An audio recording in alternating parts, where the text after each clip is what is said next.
This is going to be interactive, especially toward the employees. This webinar is, let's say, envisioned and hosted by the IT Documentation Users Group. I assume most of you got an invite from that group from being a member. We had decided after some debates with a few groups that we would start off with what structure should my documentation take. And this is our first ever Users Group webinar. It's also my first time hosting a webinar ever. You can ask Tracy, you can ask Weaver here. I'm super nervous, been practicing all day. I could probably use some work playing with tools and such. And I will look forward to your feedback at the end of the conversation as well. So first off, I'd like to give you a little bit of history on this group. We're going to let Tracy introduce herself and tell us why she formed the group. Hi, everybody. Tracy Harden here from Lexington, Kentucky. I started the group, the IT documentation group. It started off as the ITDUG users group this past year because I went to look for some help on how to use ITDUG as a new user, and I didn't see it in the online help. So I thought, well, I'll go to the user forum, and I looked, and there's no user forum. I figured Glue would have one. Then I realized there's like no forum at all. There's nothing even on Facebook. So I decided to go ahead and create a group for using ITDUG. Over the summer, I realized that there's a lot of other documentation groups out there, and even ITDUG didn't meet quite all my needs, and I've had to use some other products as well. So I opened up the group for more products. We got a lot more members. I got to know about Alan over the summer. We met through a Facebook group we had in common. And I knew Alan worked a lot with companies on processes and procedures. And so I invited him to co-admin the group because he actually had more experience in this area than I do. So pretty excited to have you guys here in our first formal webinar on this. So I'm eager to learn about documentation today, Alan. Me too. I'm not the only one giving the class. You guys are going to help out. I found this chart quite useful or interesting, I should say. When Tracy first started this group in May, you always start from zero, right? And she grew the group to over 150 on her own. I think about the time she invited me in August, she had thrown up her hands with, okay, this is difficult, not quite getting what I wanted out of it. She invited me, and we both prospectively did nothing for a short period of time. So we figured out what we wanted to do. Better to have a plan before you start walking, right? Yeah. And then I want to say around that October timeframe, she went to a conference, DataCon, I believe it was, and I went to a conference, IT Nation. And then I'm also assuming we hit some sort of threshold after that because on the latest poll and where you guys found the group from, we started seeing it showing up in searches into suggested groups instead. So membership is strong. We were at 447 earlier today. And we'll be, I'm sure, at 500 by the end of January. Thank you for all your support, because the more eyes and ears we have in the forum, the more likely you are to get a fast answer and a lot of cool ideas. So please keep inviting. All I know is there's a lot of people like me who don't know what to do with documentation, how to start, and how to keep it going. And I think the bottom line from today's presentation will be that there is a lot to it. No matter what system you use to think about, we're going to go over a lot of those. So I'm Alan Edwards. I joined the IT documentation group early on back in May. As I mentioned, Tracy invited me in August to help her admin the group. I've been in IT professionally or as a billable resource since 1994. And I owned my own IT firm from 2002 to 2011. So those of you at the C-level position, I've been there. Had some of the struggles, but we made the break, fix, transition to MSP. Actually sold the business, which was exciting. And then I got to go join two other MSPs between then and now, where we grew those businesses as well, each of them by more than double in a short time. I founded my company, Eureka Process, beginning of, I guess it's 2 years ago now, 2017, January. We consult with IT firms, basically on process and leadership. We're really strong at ConnectWise Managed.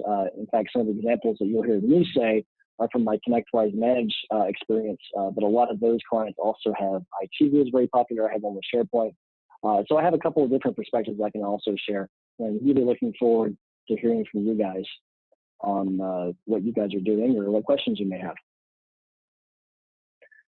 So the structure of today's meeting about documentation structure. The 5 W's and an H. I really wanted to arrange them as we were taught in grammar school, who, what, when, where, why, how. We always say them in that order for some reason, but it didn't make sense in our presentation, so I put them in this order.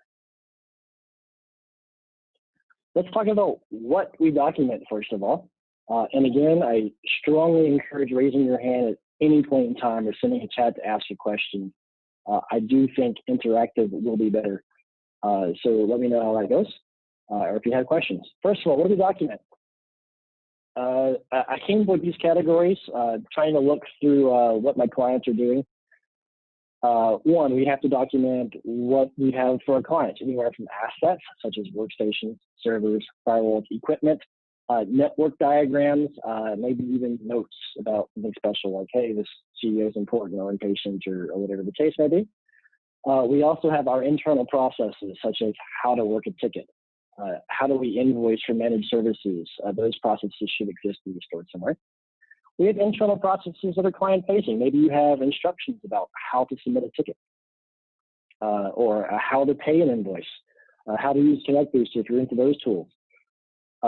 We have, I think a lot of us as technicians, we tend to focus on client documentation and technical processes where, all right, if I'm going to set up a 2016 server as the secondary AV server, how do I do that?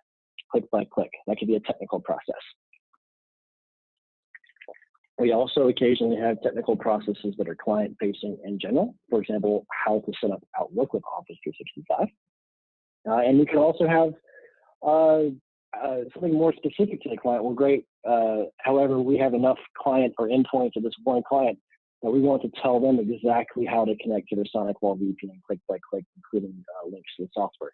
That's also something you could document and share with them.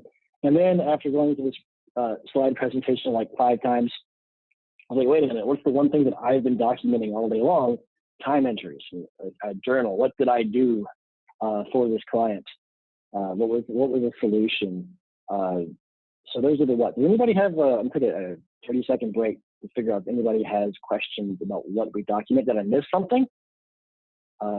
Clarification on what category something belongs onto?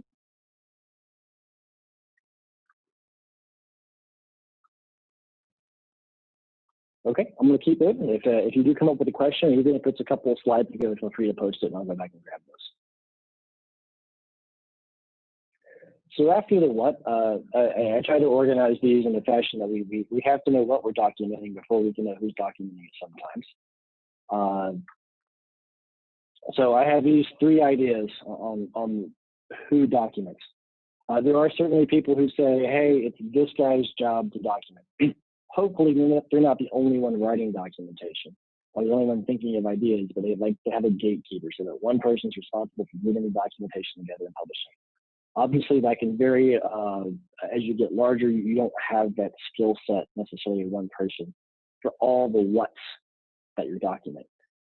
What becomes more common as you integrate documentation into your business is that you have areas of responsibility. For example, your technicians tend to participate in writing the technical SOPs, what to click and what order to make things happen or following your standards. Each department may have somebody responsible for handling the documentation for that department. Common ones is, sales people are writing the sales process, finance for finance. The service manager is typically doing the internal service processes while the techs do the technical SOPs. Something else to keep in mind, and I've seen this less throughout my companies, but I'm waiting for it to happen, is somebody posting for approvals, change management, like, hey, can we do this? What is that process for the whole company? And that can be delegated in any number of ways. Of course, once you have everybody responsible for some area of your documentation, so you've covered all the what's, now you're working in a culture of documentation. I've definitely seen some MSPs where the first question anybody asks is it documented? And if not, crap, I gotta document it. When they didn't think about it, they don't think about getting in trouble. They just know that documentation is what we do. And they appreciate the fact that when we are working on something for the first time, you might have some help how someone else did it before. Again, I'll give you guys 15 seconds to raise your hand as we're about to move on to the next one. The next one being winning document.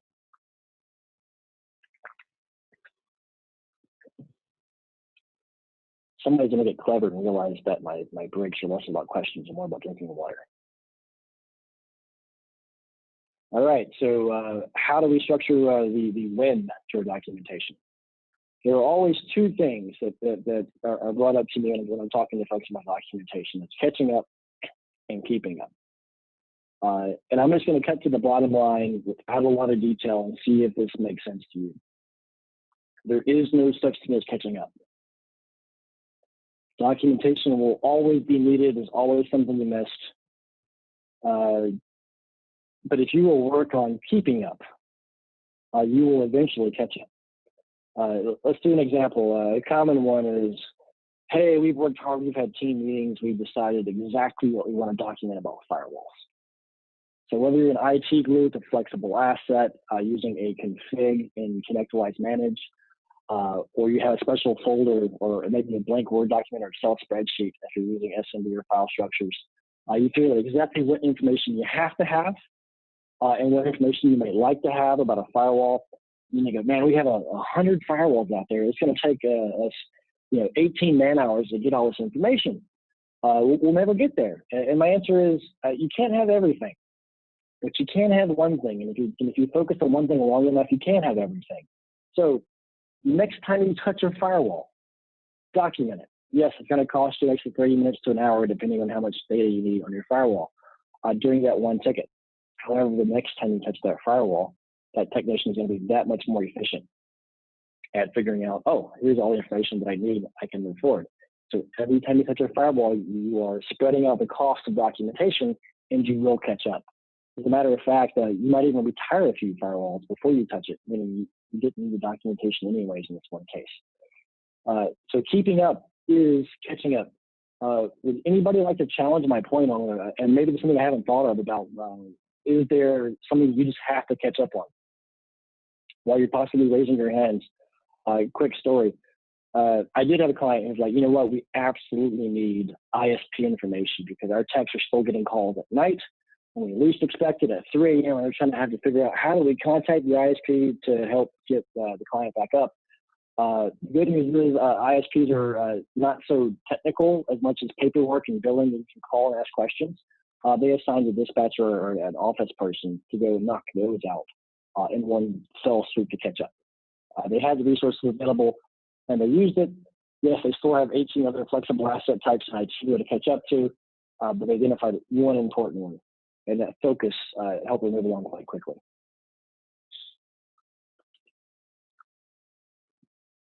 All right, let's talk about where to document. And I think these last two questions are where you guys are going to have a little more interest. This was the result of the survey as of early this morning that I posted on our event page, asking you guys, what are you using to document? It was multiple choice, so several of you, including myself, had multiple answers. I'll let you digest this data for a moment. I'm not surprised that ITDUG is on top. I'm not saying it's the best software or even the most popular, but having seen the history of the group, I do know that we still show up in a lot of ITDUG searches, and a lot of our original members are from there, so that certainly makes sense. I also wasn't surprised to see SMB and file folders at the top of the list. It's not a bad system. It can work out quite well. Yes, there's features that other things bring to the table, but it's accessible to everybody. It's shared. There are security controls. These days it's searchable, so it's not a bad solution. I think the most interesting to me, even though I have never used IT Boost, I keep hearing the name. I heard it mentioned even in the last 24 hours on our forum, yet no one in this event listed IT Boost as a reason. Just an interesting note. I am super curious about the sticky notes and paper process. Anybody who wants to share, please raise your hand. Let's talk a little more about the pros and cons of the various what systems you're using for this. I try to categorize them in 3 ways. First is the general. What I mean by general is it's not designed to document systems, or IT systems, and it isn't designed to be customizable to document systems. And that's your typical, I'm the tech, I know what's going on. You won't actually find me knocking that type of behavior. Having in your head is absolutely the most efficient and effective way if you have a good mind, you remember things, and you're the only one who needs access to the information. If those 2 things are you, that is probably the best system for now. As soon as you don't have the mind to remember all this stuff, or you have too many clients, writing it down, sticky notes, paper, those types of things can be a great second place. And if it's just you, a filing system of last used on top makes sense, which is what my desk looks like. And then as you keep growing, you move into, all right, we have a network. I can write these things down in a Word document or Excel document or any other type of document and sort them into folders.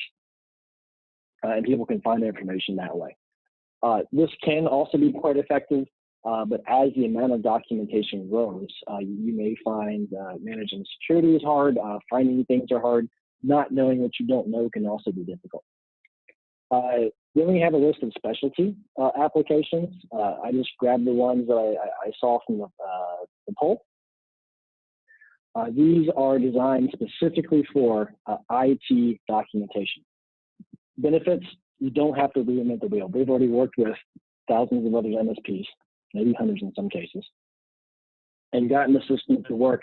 And usually the stuff that you can customize is stuff that they've seen is needed by your industry. The cons would typically be a little more expensive, and maybe you can't customize it as much as you like to design it for that one thing in mind. And then we have the customized solutions, such as Confluence. We had a vote for internal wiki. I've seen OneNote and SharePoint used myself. The pros, of course, are one, they might be tools you already have, such as OneNote, SharePoint. Obviously, it's highly customizable. You can make those things do whatever you want them to do. Of course, that's also the disadvantage. You have to make those things do whatever you want it to do. So it's going to cost you possibly IT resources, server resources, research time. It may take longer to develop. If you want to use IT Blue Sky Portal or IT Glue or Passportal, you buy it in a few days, you're on board, and you can make it work within a few hours. Again, I'm not saying any of these are better or worse than the other, just that they all have their pros and cons. We're going to move on to why next, which is going to require some user participation. So before I do we have questions? My mandatory water break. Says the union.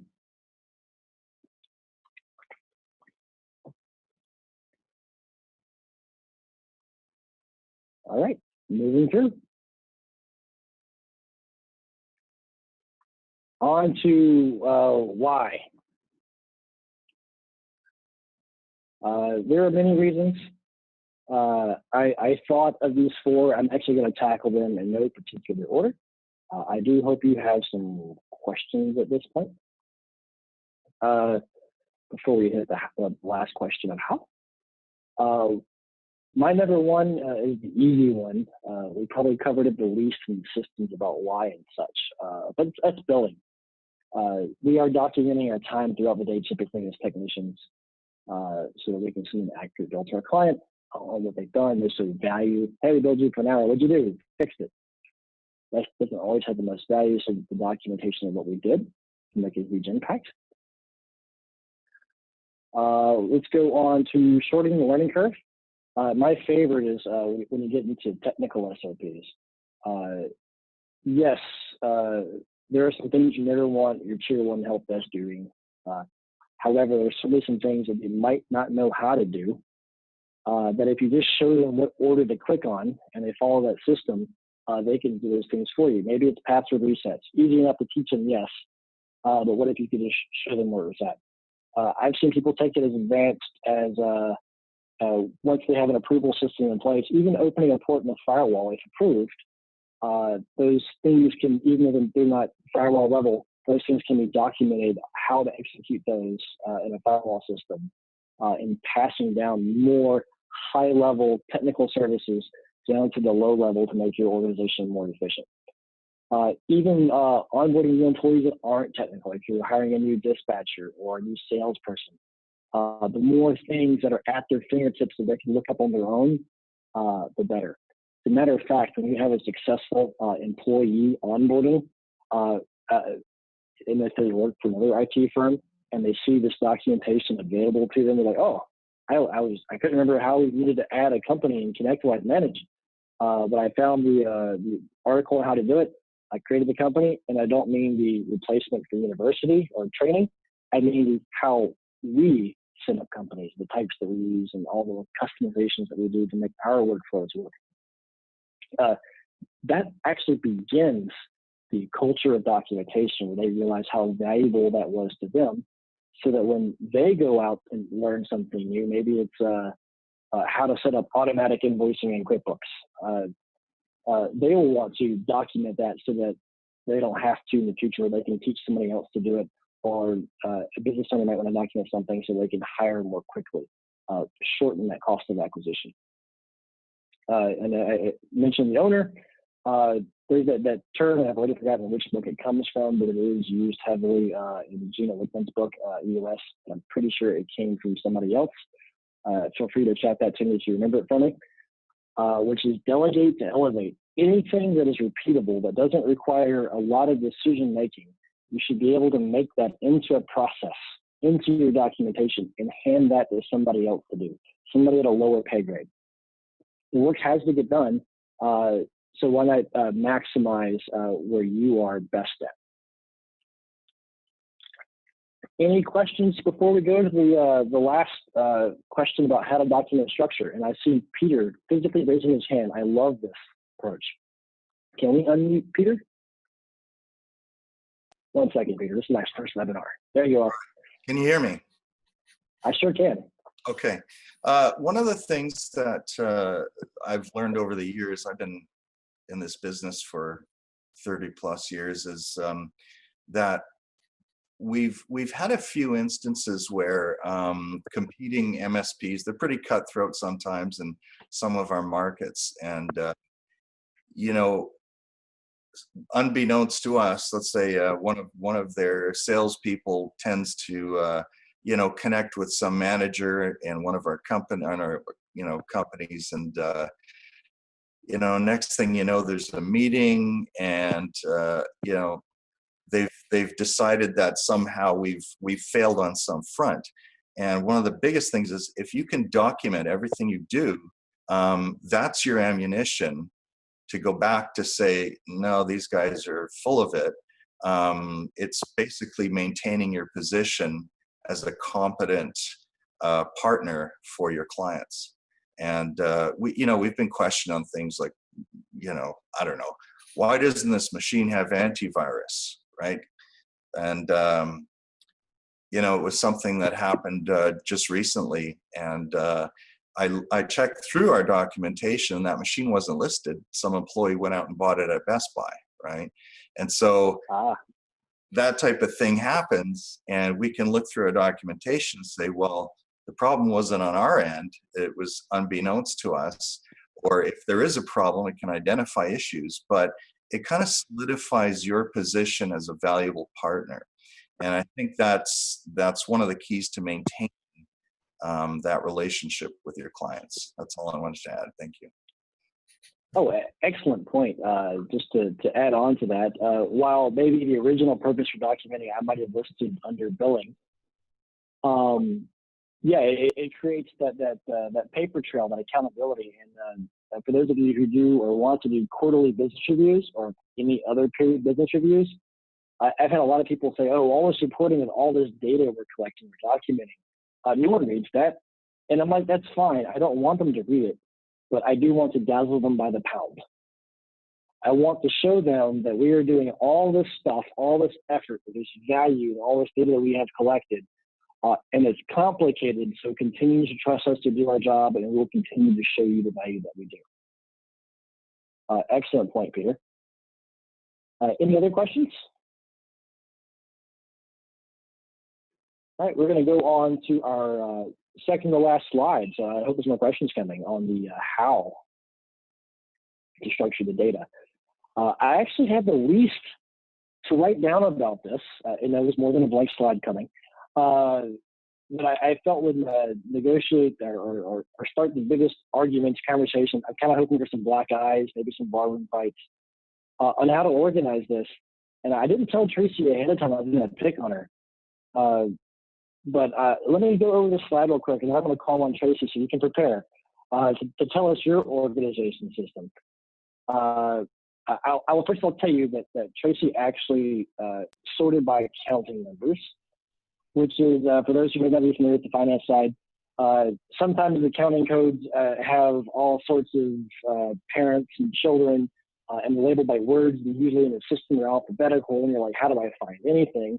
So people develop accounting codes where maybe the hundreds place means the type of account, and the tens place is a sub-account, and the ones place is a detail of that. So just an example of how accounting codes can work for accounting numbers. To me, that's no different than putting in a folder structure and your SMB or file folder shares. Some things that you have to consider with whatever you decide to store, or however you decide to store those things, is that what are your requirements for searchability, meaning I'm looking for something, where is it? Or discovery, meaning I don't quite know what I'm looking for, but I need to be able to be pointed in the right direction. And then I have a system I will share after Tracy shares about accounting numbers related to ConnectWise manages type, subtype, and item, which I use with ITDUG and SharePoint so far. Tracy, tell us about accounting numbers. If anybody else wants to raise their hand, I will also call on you and you can share your system as well. Well, yeah, I took the inspiration from accounting, although my own QuickBooks is not organized like that. But what I did is basically, as an example, the 4000 series articles are all human resource articles. So 4001 may be the employee handbook. 4002 is the vehicle use policy. 4003 is maybe a policy. We have a policy on the laptops, how to use on our company laptops. The reason I picked the numbers is that I wanted to group numbers so that related articles will sit close to each other. And also, if I refer to another article within an article, I'll refer to its number. Or I can tell one of the guys, hey, look up article 4002. You'll find the answer there. And they can just go into Glue and type 4002, and boom, you're there. It's real precise. If I go into Glue and look up the word handbook or guide, I might get, a half dozen different responses. But if you have the number, boom, you're right there. But I like how the numbers put the related articles together. The 6000 series may be all the articles on how to do stuff in Autotask, because I'm an Autotask person. And 6100 through 6199 is all about building contracts in Autotask. And again, it just groups them naturally together on how to do contracts, contract renewals, and I have tons of articles on how to do those things in Autotask. So that's why I use the numbers, and I find them helpful. And then I reference numbers within other articles, and then in Glue, you can relate articles to each other. So I do that as well. So that's that's the reason I did it. So you're using ITDUG, and you're using article numbers for more direct access. Yeah, precise. And for grouping them alphabetically by how they're related, alphabetically by number on how they're related. They're actually titled by number. The number comes first, so it'll say 6001 NCT Employee Handbook, but it starts with the number. So when you go in Glue and you look at your files, naturally related articles are grouped together, just naturally. And I'll put gaps between them. So I'll gap them so that, I signed 100 articles to just Autotask contracts alone. I'm not using them all, but I will kind of leave that open to add them in the future too. I'm curious, ITDUG's search feature is pretty powerful and fast. But you can pull a lot of things unrelated And I like the numbers. Okay, so it's real precise. It's 6001 is the article, you know. So I'm going to. I was going to tease you, and I suddenly remembered a document that my business lives and dies out. I'm actually going to put it on the shared screen here I have to my side. I've been slowly trying to templatize any process that I think is reusable, and I hope this is showing up on your screen. See what it is. Yeah, I see it. And I suddenly noticed that basically I have the similar concept, right? I have letters and numbers off to the left. Yeah. So I can always refer to the exact reference. That's it. I can't remember if I named it work type or connect-wise manage work types or types or what, but now I know it's F1. And I used letters to give me some categories to help me remember what the numbers are so I can memorize them when I talk. But I use the same two things over and over again. Very nice. Does somebody else have a type they want to talk about?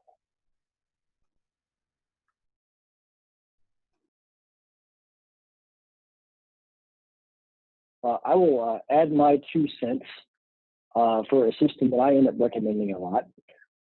Most of my clients are using ITGlue. I do love ITGlue. Yes, it has its work, as any system does. I saw a demo of ITBoost. My personal opinion wasn't quite ready to replace my clients who already have ITGlue, but those getting started, that might be a great product. I personally use file structures because I'm just a one-man show right now. But I like to use, and I believe you can use for other systems as well, but I'm familiar with the ConnectWise manage process. When you put a ticket in and manage, it can have a type, subtype, and item. And those things are like a nested tree. So, type has multiple subtypes, subtypes can have multiple items.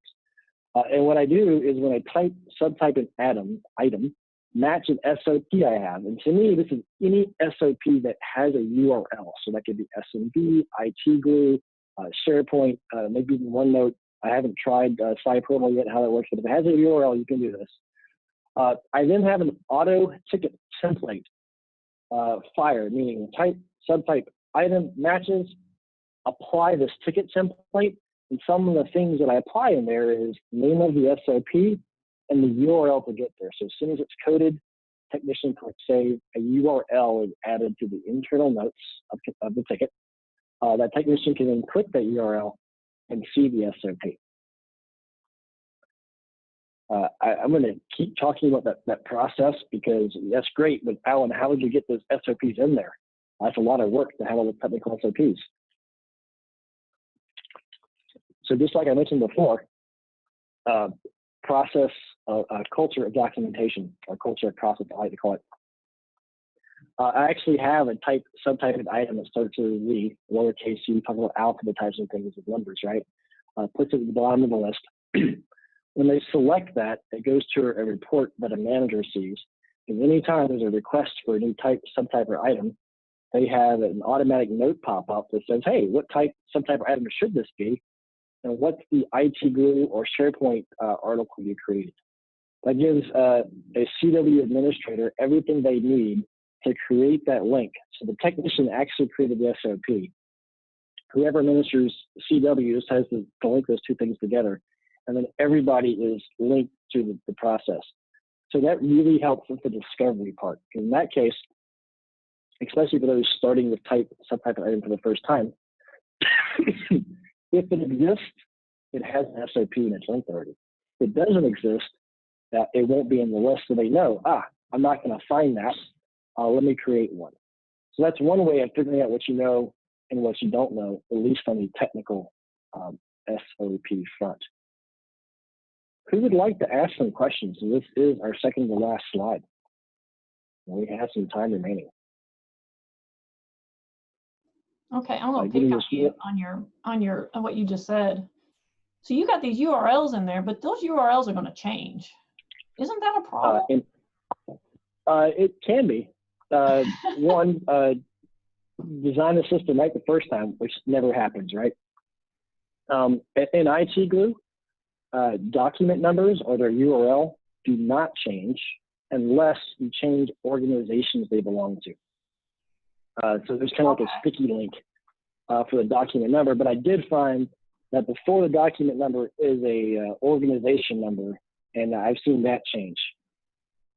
Again, in ITGlue, a lot of my clients will put general documentation either under their own company or a catch-all company.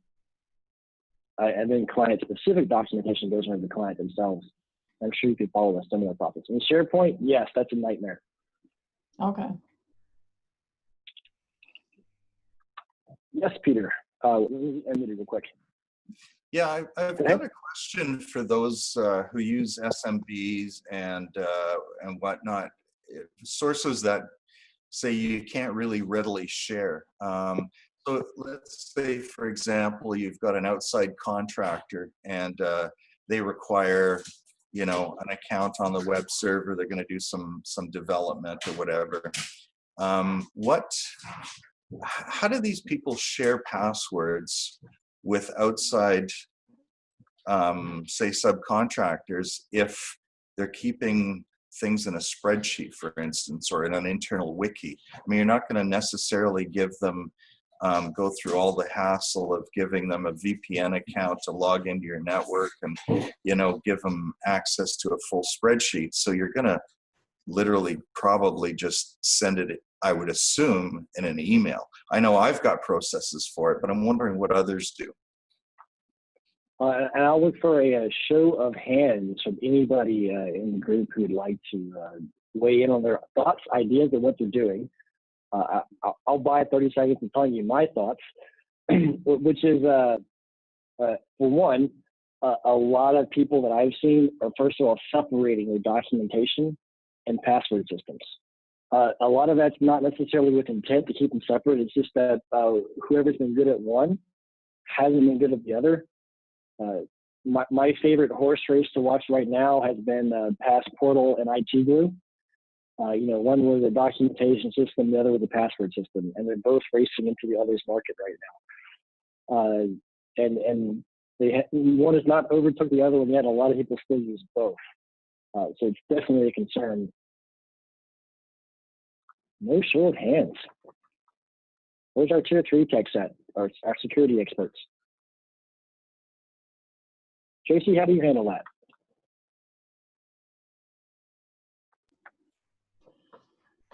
If I had somebody I was subcontracting, I would just tell them. Of course, I'm not much for emailing or putting anything digital with a password in it. I'm much more rather talk to them on the phone or face-to-face and give them the credentials they need for said job. But that's me. I rarely outsource that type of stuff anymore. Now that I have staff, I used to not have staff. It was just me. And I would work. I had somebody I worked with that had his own company. He was independent as well. And we would, often work side by side. So that wasn't as much of an issue. But, with ITGlue, you can just set up a read-only user or a light user and share passwords that way. So it kind of makes it even easier. I can see it now, Peter. The password is capital B @ exclamation mark 2 yada yada yada for 1,800 characters. Yeah. So Peter, back then we didn't make them quite so complicated. It was not as big a deal back then. And I say back then, I'm talking 7 or 8 years ago before I had staff. And we had complicated, but they weren't that complicated. Now they're more complicated. There's definitely a drive for more of that. And 2-factor authentication, though, is still my favorite. I still love turning that on and using it whenever I can. And that presents a new challenge because basically, if you're going to have somebody else logging into your systems, you have to set up their own account so they can do 2FA. So nothing to share there. All right. So I don't know if we gave you a whole lot of info, Peter, but you're going to share with us now? Well, I mean, it's always a challenge, like Tracy was saying. You do your best, and you're right. Back in the day, if a password was simple, you could just tell them over the phone. But I mean, I've got 30, 40 character complex passwords, some of my systems or most of my systems actually. And, using, for instance, the tilde character, right? And, you get people going, sorry, what? What's that? Shift, it's just, it takes forever sometimes to get something across. And I use, and I can't remember offhand there's a couple of different services out there that allow you to send private encrypted messages. So sometimes I've used those services where I'll send them some information, like with one subcontractor I'm thinking of, that's how we did it with him. And so I sent the passwords, the credentials, set up a temporary account, sent it all to him. He clicked on the link, he confirmed his identity, and all of a sudden everything was there. And it was, it worked fairly well. But he didn't have access to any of my credential systems, obviously, and it sort of kept him at arm's length from that. I haven't used ITDUG or any of its competitors. I keep everything internal, so I was just curious what others do. Also, I would strongly encourage you too, so if we didn't have great answers for you here, let's post that onto the forum if you haven't already, and see what others are doing as well. Maybe as we approach 500 members, we'll get somebody with the answers.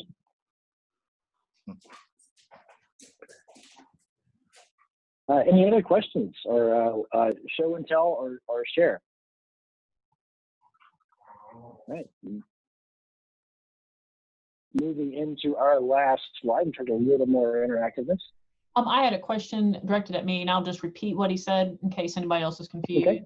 I had somebody ask if I was using the data RMM and in which field in installed products do you use for placing the numbers? I do use data RMM, but I don't use the numbering system in the RMM. The numbering system is for my actual SOPs that I have in Glue, the standard operating procedures, the thing about how I use Autotask, where to find our handbooks.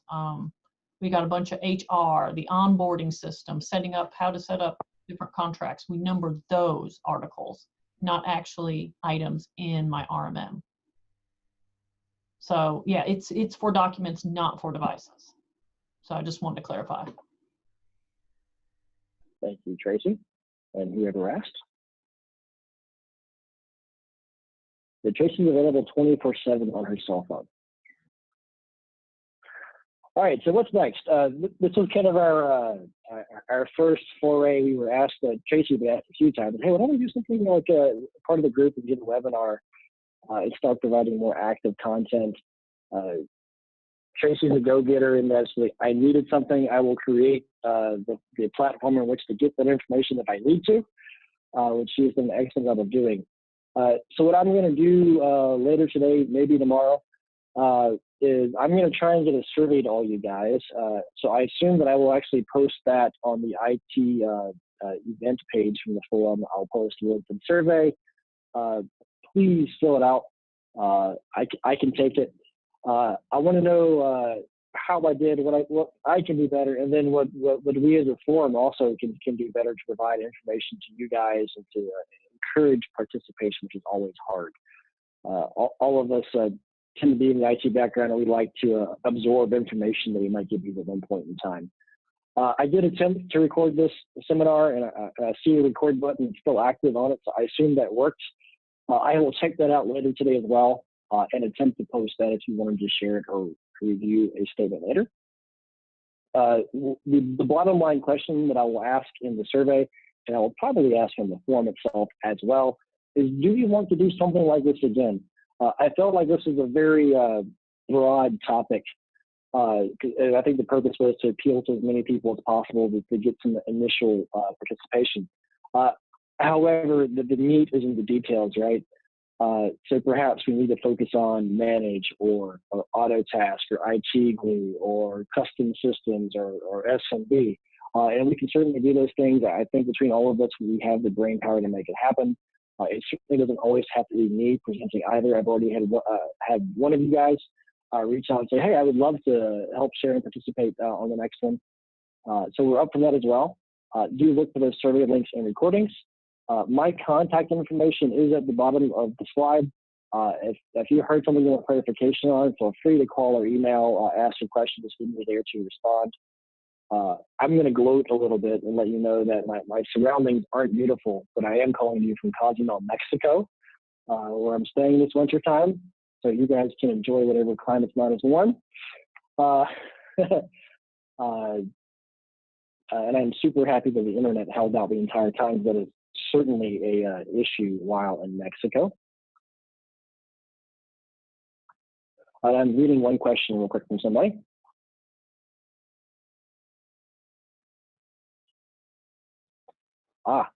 It's discussing alerts from Datto RMM. So the alerts, and I am not a huge Autotask user, so bear with me. And let me know if I can unmute you too. Oh, you don't have a microphone. Got it. Read that part now. Well, I'll read it to Tracy for you. Somebody's asking, they have alerts going from Datto RMM, which are assigned to tickets in PSA. I think it's going in as checklist items.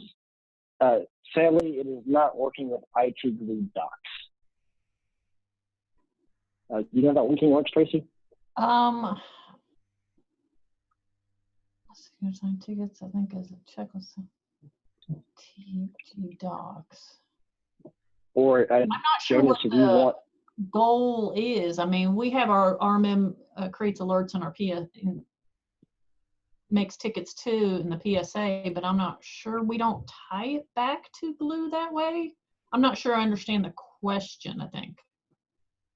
Jonas, if you will message Tracy your email address, maybe you guys can exchange contact info and start the conversation that way. Yeah, I need to know more. And I'm not a Datto RMM guru. We just switched back in November, so we're kind of learning it a bit. So I'll try to answer the question best I can. And if you want to post it in the forum as well, and feel free to tag Tracy. I'm volunteer for anything. Yeah. We'll take a look and see what we can find out collectively. Yep, absolutely. Any other questions? Well, I'm going to sign off from beautiful Cozumel, Mexico, and wish you guys the best of luck finishing up your week if you're not done all over. Tracy and I have been approving and disapproving members from all over the world lately. So I know there's various time zones going on. I appreciate everybody who made it. Look for those surveys and recordings, and feel free to comment in the event itself on Facebook or in the forum. Look forward to working with you guys ongoing. Have a great day, everybody. Thanks, everybody.